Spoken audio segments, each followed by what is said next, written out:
Hey, this is Alex with the Unbiased Trailblazer podcast. Make sure to follow us on Twitter at Unbiased Blazers. There's a link in our bio for our Discord server where you can join in on the discussions, give us your takes, give us comments, or simply just join in on a podcast. If you're listening on Apple Podcasts, please rate and review our show. And if you're listening on Spotify, there's a new feature where you can rate our show as well. Now, let's get to the show. Rip City, baby. 3, 2, 1, 0, 0. Lift off and the clock has started.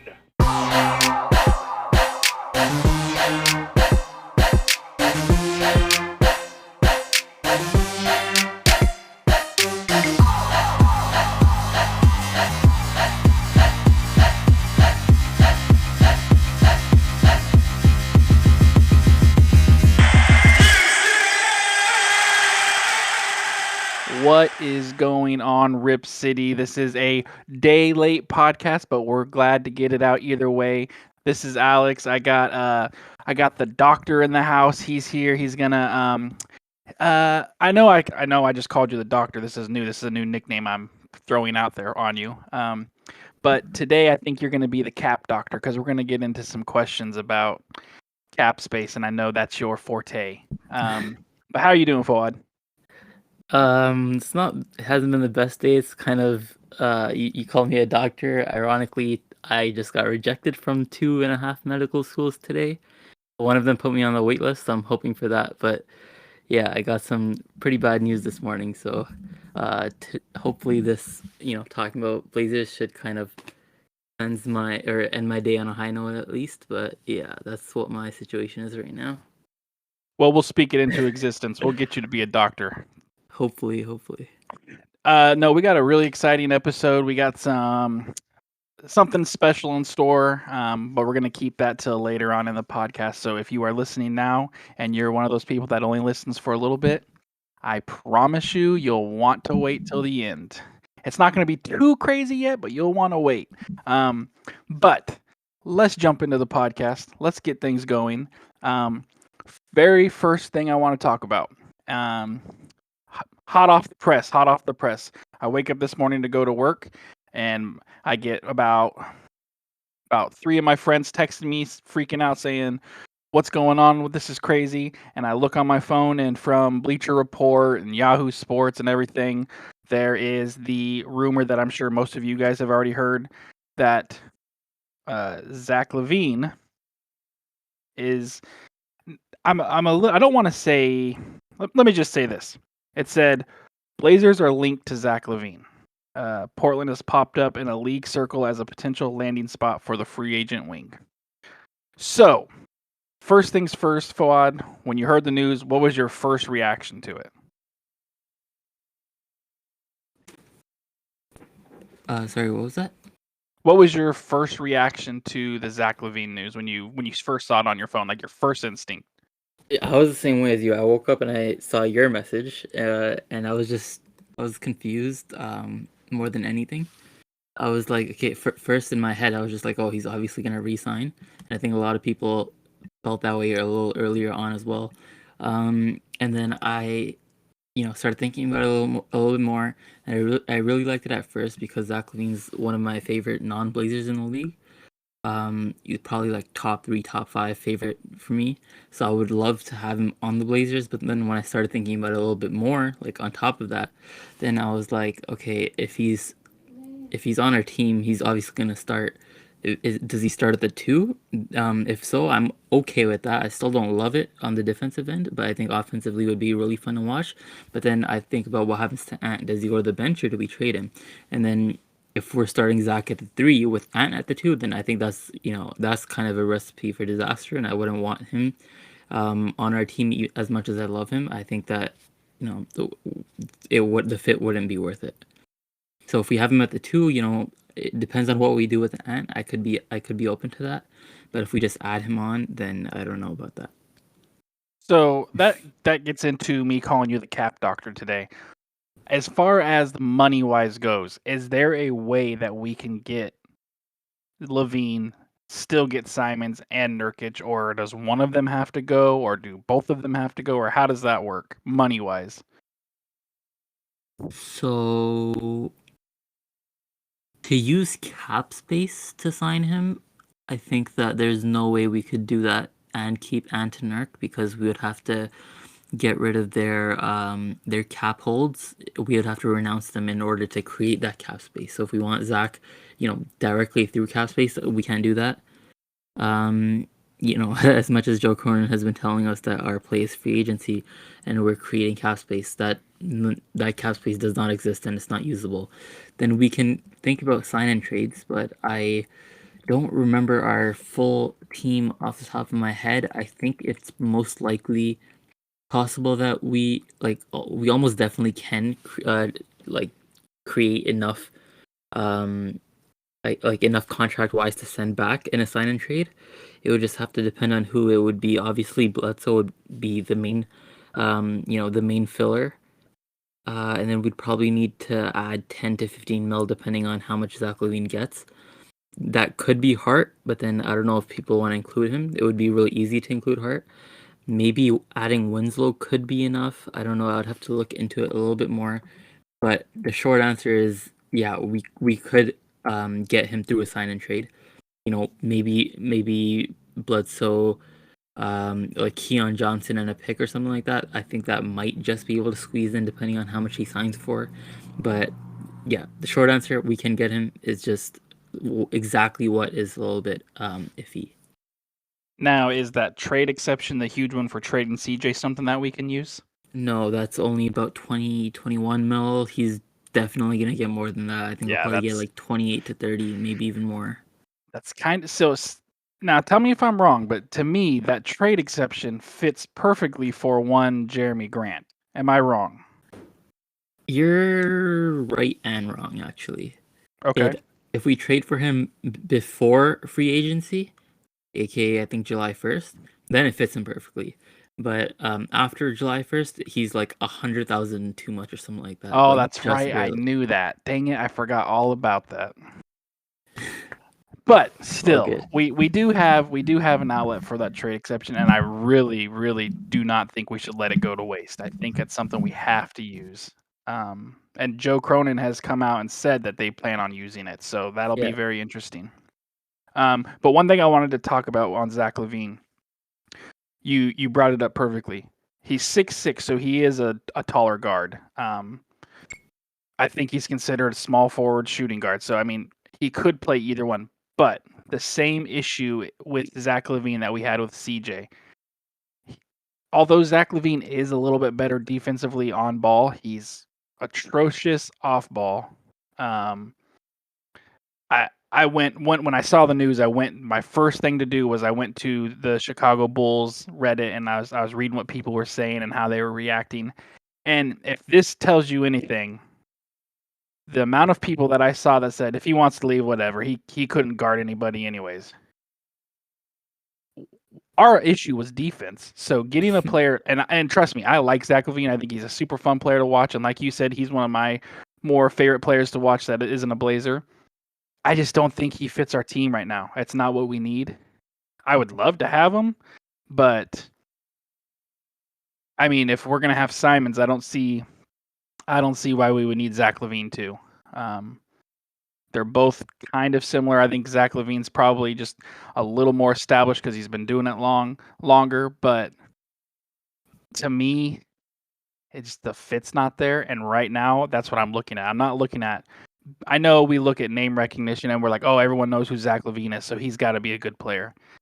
I'm looking for fit. If you fit with our team, that's what I want over name recognition. I mean, we already know what it's like to have guards that can't play defense. I want to move away from that.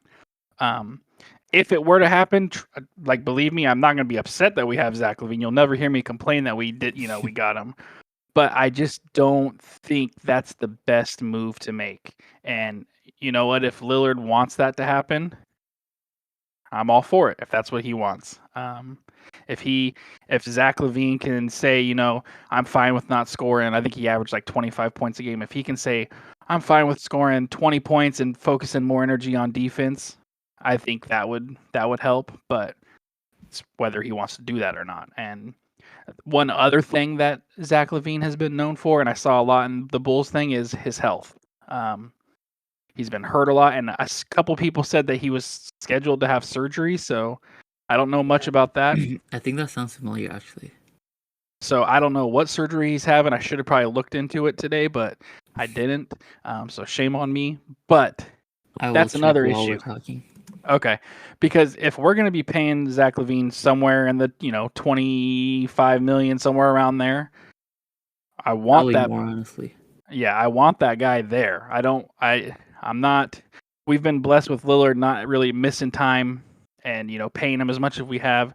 If you look at other players that are getting these huge contracts, a lot of them miss time, and Zach Lavine has been a repeat offender on missing time. So nothing against him. It's just he's been hurt. He's an athletic player. So I mean, it injuries kind of. That's the one scary thing about athletic guys is injuries can really mess with you. Have you found anything on it yet? Yeah, so he's having a knee surgery. Oh, yee. Which yeah, it is always scary, and it says that it's a little bit unclear. Let me just read this again before I say it. But I was before I get into that a little bit more.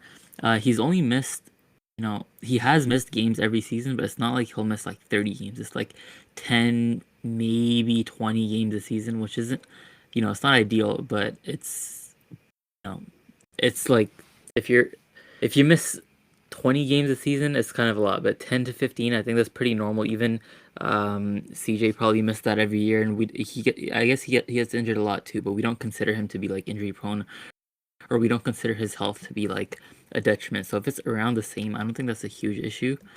And I should have probably looked it up because I am looking now, and he really hasn't missed an awful lot. He had one season where he only played 58. I think the season he played 24 is when he tore his ACL. that So 58 season was a 72 game season too, so you got to keep that in mind as good well. point. I didn't So even again, think about that. that's only 14 games. I think the year before was like 73 games because of COVID. So again, let's scratch my injury history because that's truly, for I mean, some he reason, does. I don't know why I thought. No, I don't know why I thought it is that. true though. He does get injured a lot. It's just never too serious. It's like for Yeah.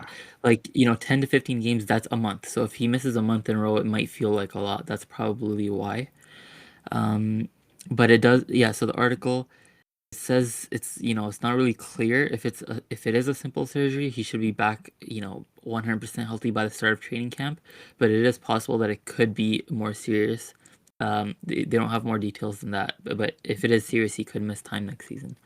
Gotcha. Yeah, so it's not more clear than that. I guess maybe when he has the surgery, we'll know more. But yeah, that's basically his health update. Yeah, and honestly, if you get a player like Zach Lavine, you're not going to be upset that you have him. I just think what we're going for and what we're building towards, I think the fit isn't the best. I could be totally wrong, and if it does happen, I hope I'm wrong, and I hope the fit is perfect. But to me, it just doesn't make a lot of sense. But I'm not the one getting paid to make these decisions. So, do you want to add anything on before that? Yeah, I gotta defend my boy a little bit. Go for it. He isn't the best defender, but he has improved in my opinion. For sure. Last year and I think the year before as well. And I think he is a really good guy that he would be willing to take a step back or sacrifice on offense. I think he already has with DeMar, and True. he would do that even more so with Dame and focus more on defense. And I think he's also such a hard worker that he would just like naturally work harder. This offseason if he's healthy, if not later on, to improve his defense as well. So I think that it wouldn't, even just now would be way better than Dame and CJ as a backcourt if they were the 1 and 2. But I think he'll be at least an average defender if he was starting at the 2 for us. If he's starting at the 3, then again I have a little bit more concern, and then that's a whole other issue that I don't want to get into, because I don't think we should consider it at all if he would be our 3. If he's our 2, then I think that's something we should strongly consider. But there's still other things that we gotta figure out first before we jump into that. And then also it depends on what we give up, because Exactly. I said, we can't just sign him outright. It would have to be a sign and trade. So it depends on what Chicago wants, how much we're willing to give up, all that. Yeah, and don't get me wrong. he is a step up defensively from CJ and Simons. So, like, it's definitely an improvement defensive wise from those two, but to me, it's just how much more and if he's willing to commit even more to it. Um, but like I said, I'm not the one that gets paid to make those decisions. So let's actually hold on. We got a fight going on in the Dallas game with 2 seconds left, and it's a 30-point game. Jeez. Anyways, let's segue into our next talking point here about someone who is getting paid to make these decisions officially. It was announced today. Today was a big day for Blazer news. I mean, two different headlines come out. Joe Cronin has officially been named the GM, and it's a 4-year contract for him, so he will be here for at least 4 years. I mean, he could be Well, fired. That's true. He could be. The So intention is to have him for 4 years. what was your reaction when you saw that today? It was expected, but I was still upset by it. I guess I could get into it more.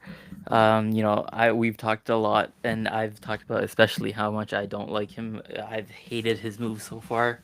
I haven't hated the CJ trade, but I wasn't the biggest fan, and then I absolutely despised the Norm trade, and anything he said in his conferences has not given me any confidence at all. Some of the stuff even concerns me a little bit. So yeah, because of all of that, I was not on board for him. I was hoping we would get someone else to replace him, but that was pretty obvious that if he's been an interim this long and we haven't heard anything else, and he's made several moves, I think it was pretty clear that he would have been promoted. So that it didn't surprise me at all. I was still a little bit bummed out, but yeah, I'd made my peace with it. Yeah, I mean, for me, I'm just going to put it this way. I'm not going to say he's a bad GM, and I'm not going to say he's a good GM because I agree 100% with you. The Norman Powell trade was just I honestly don't know what the hell he was thinking. And I almost feel like Jody Allen just said do it, and he had no say in it. Because it just doesn't make sense. The more we sit there and think about it, the less it makes sense. But one thing I wanted to point out, Daniel on Discord, shout out to Daniel. He said, I guarantee you they didn't even look at anybody else. They just wanted people to think they were. And I think you said in the article that you read that they pretty much confirmed that. Yeah, he said it, and then the article came out like a minute later. I opened it up, and like the third line is like, Portland ownership considered the idea of opening up the job search, but ultimately was sold on Cronin's vision. So yeah, he didn't even open up the search to anyone else. Didn't interview anyone. Didn't really consider anyone else. They just took Cronin at his word. So, which is kind of crazy that it took this long for them to do that too, because if they considered opening up the search, but then never did, and then here it is May, and then they finally say, okay, yeah, you're our GM. Kind of just weird timing. But back to Joe Cronin. I don't want to say he's going to suck or he's going to be good. I felt like he had to clean up mistakes that Neil O'Shea made with not trading CJ at probably the right time, in my opinion. Like I said, the Powell trade was atrocious, and I wish I could get his true intentions on it, or not his intentions, but his ideas and thoughts on it, because it just doesn't make sense. But he's been there he's been on the Blazers, front office. He's been there for a while. I don't know exactly how long, but it's been a while. Like 2010, 11, something like that. Yeah. So, I mean, he's been there for a good amount of time, and it seems like a lot of the players that are there respect him, and he's liked pretty well around there. So, in my opinion, he was willing to make the trade for CJ. He was willing, even though it was a weird trade, he was willing to trade, Powell and Rocco. I'm willing to give him the benefit of the doubt and just see what can happen and see what this offseason entails and see where we go from there. I don't want to cast any stones yet, but he's in a very rough spot. Let's just say that he's got. It's hard to be in the spot he's in, where he's still trying to contend, but also like the threat of a breakup at the same time. It's a weird time to be GM for them. But I wish I him nothing but the best. I try to be positive, so let me first get my negatives out of the way, and then I'll try to say any compliment I have after that. Okay. I don't have a lot of confidence in him. Based on everything I've seen so far, I do think he is a bad GM. But like you said, he's well liked. I think that could go, that could be beneficial. Um, in one of the articles, like I think it was when he just got hired, and I think they said it again in today's when he was promoted. He was one of our lead scouts or the lead scout over the last several years, and we know that our drafting under Neil O'Shea has been really good. So if he was the one in charge of a lot of those picks, that's encouraging. That will continue to have good picks. Um, and then I guess my last positive is that I wouldn't root for us to fail. So now that it has happened and he has been signed on, I hope he does well. I don't have confidence that he will, but I do hope that he does well, and I'll try to keep an open mind on any moves that happen this summer and beyond. Well, let me just Dame say this. clearly likes him and believes in him, so That's I'll give him. 100% what I was gonna say. Dame likes him. That's enough for me to say, hey, let's give him a chance. Yeah. And I'll just also say this: if he makes another crazy trade where he's given up really, really good assets for us for absolutely nothing, then I might have a problem with it. I mean, we could do podcast after podcast on that trade, and I still wouldn't understand what was going on there.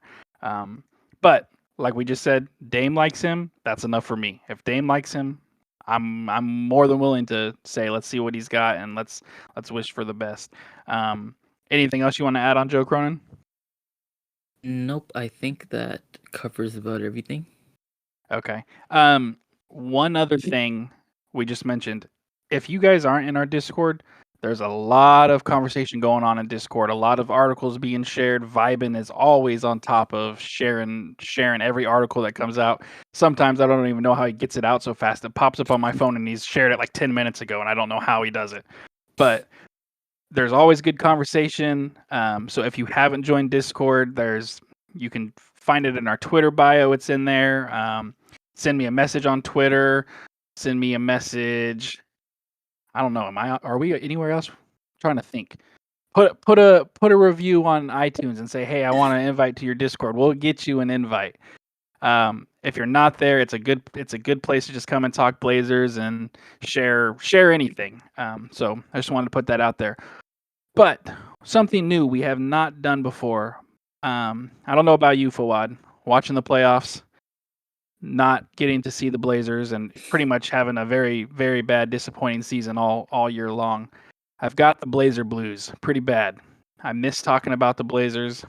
I miss watching the Blazers, even with them being bad. I still watched almost every single game, and it sucks not even being in the playoffs. I know it's the second round, but it's like I already miss it. So we are doing something that we've only ever partook in. Partook, is that a word? That sounded weird I feel like coming out of my mouth. partaked. Actually, I don't know. I don't know.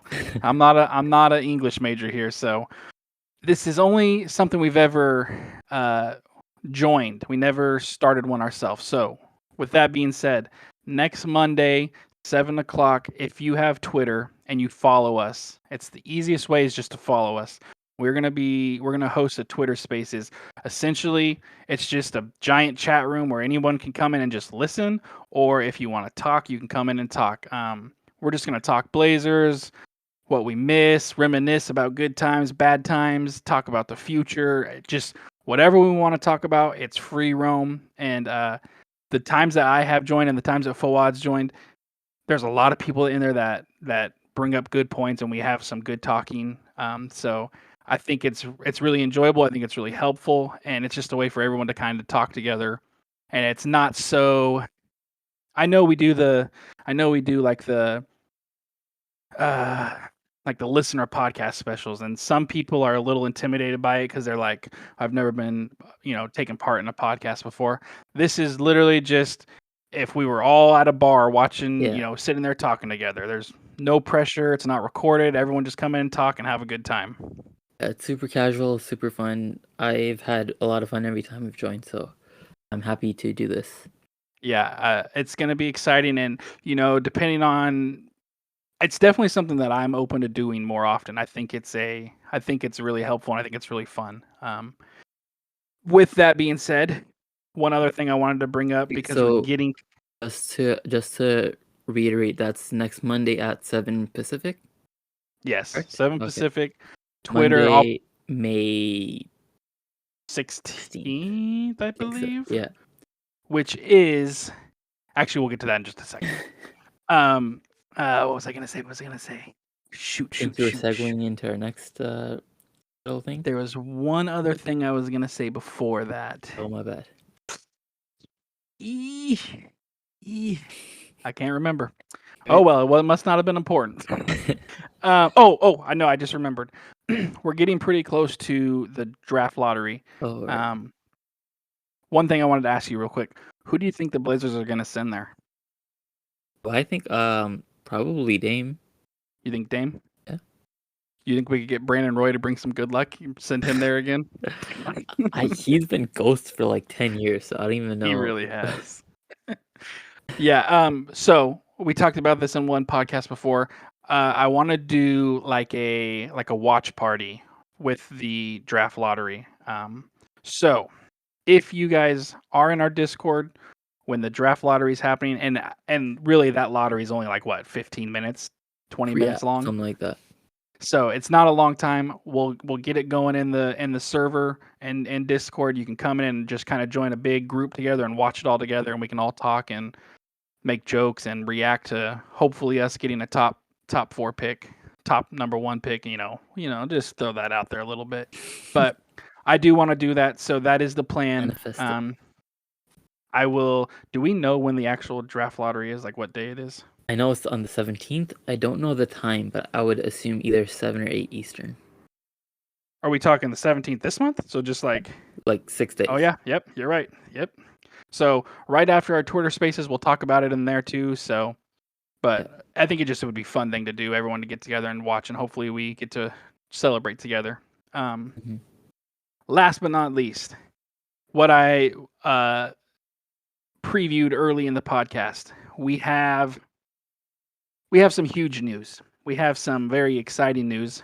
Fawad just brought it up. May 16th is when we're doing the Twitter Spaces. That is also the 1-year anniversary of this podcast, which is mind-blowing to me that we've made it a whole year of putting out pretty consistent content and sticking to it. And just between me and Fawad, I'm like I know we talked about it a couple episodes ago. I'm proud of us for committing to it and staying committed, because there are days that I'm sure both of us feel like not doing it, or days when you feel like not doing it, and we power through and we do it because we enjoy it. So 1-year anniversary, May 16th. It's been a crazy ride, and honestly doesn't seem like it's been that long, but it really has. I know in Discord, at least, I don't know if we put it out on Twitter, but I know in Discord we said we had some big plans for this 1-year anniversary episode we were doing. But the surprise that we have far exceeds like my original plans. And I don't want to reveal too much. At least not yet. I don't want to reveal too much. But let's just say you guys should be very familiar with them. I don't know. Maybe they currently work with the Blazers or something like that. I don't know. Something pretty crazy. But stay tuned. We most definitely will let you guys know more as it develops. But just know, big things are in the works. We're super, super, super, super excited. We're super, super thankful for, everybody listening and everybody riding with us and sticking this podcast out with us. Big things are coming. We're really excited. I don't want to say too much more because I get too amped up. Let's just say I let out a little girly scream today, and Fawad told me he was screaming on the inside and on the outside. So big things are coming. Anything you want to say before we wrap up, Fawad? It's big. That's it. Yeah, it's I don't want to jinx it yet, but it's big. It's big. Other than that, everybody that's listening, Fawad, thank you for joining. I know you had a rough day today. We're gonna get you to be a doctor here soon. Don't worry. Everybody that's listening, thanks for listening. And as always, Rip City, baby.